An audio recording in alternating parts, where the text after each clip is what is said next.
فرض کریں ہمارے پاس یہاں ایک رسی ہے جسے ہم جھٹک دیتے ہیں اور اس میں ایک لہر کی نبض یا ویو پلس بن جاتی ہے.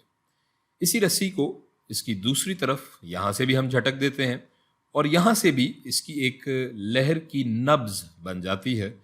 اور یہ دونوں جو لہریں ہیں اور یہ جو پلس ویوز ہیں ایک دوسرے کی طرف بڑھتی ہیں.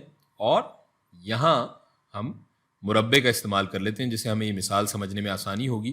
جب یہ دونوں مربع آپس میں ٹکرا جائیں گے تو اسے ہم لہر کی مداخلت یا انگریزی میں ویو انٹرفیرنس کہتے ہیں، جس میں ایک یا ایک سے زیادہ لہریں آپس میں اوور لیپ کر رہی ہوتی ہیں. اب یہ لہر دو جگہ نہیں ہو سکتی، اس کا ایک ہی وجود ہوگا اور کسی طرح کی ایک ہی شکل یہ اختیار کرے گی اس ٹکراؤ کے بعد یا اس اوور لیپنگ کے بعد.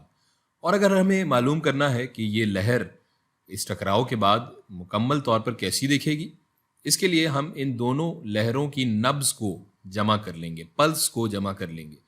دوسرے الفاظ میں ہمیں اس لہر کی کل اونچائی معلوم کرنی ہے جسے ہم وائی ٹی سے ظاہر کریں گے. اور اس میں ہم دونوں کی جو لہروں کی جو چوٹیاں ہیں، جو دونوں ویوز کے جو کریسٹ ہیں، ان کو آپس میں جمع کر لیں گے.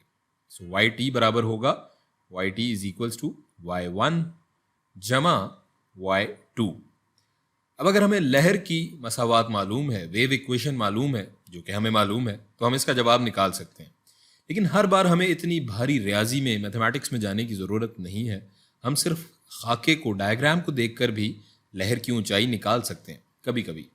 سو اس لکیر کو ہم ایک یونٹ فرض کر لیتے ہیں اور یہ دوسری لکیر کو دوسرا یونٹ اور تیسری کو تیسرا یونٹ.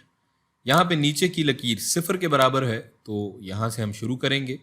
اگر ہم غور کریں تو یہ پہلا مربع یا اسے ہم لہر نمبر 1 کا نام دے دیتے ہیں، اس کی اونچائی یہاں 1 یونٹ کے برابر ہے. یہ دوسرا مربع جسے ہم لہر نمبر 2 کا نام دے دیتے ہیں، اس کی اونچائی یہاں کہیں 2 یونٹ کے برابر ہے، جیسا کہ ہم یہاں دیکھ سکتے ہیں. سو انہیں اگر ہم جمع کر لیں گے تو یہ برابر ہوں گے 3 یونٹ کے.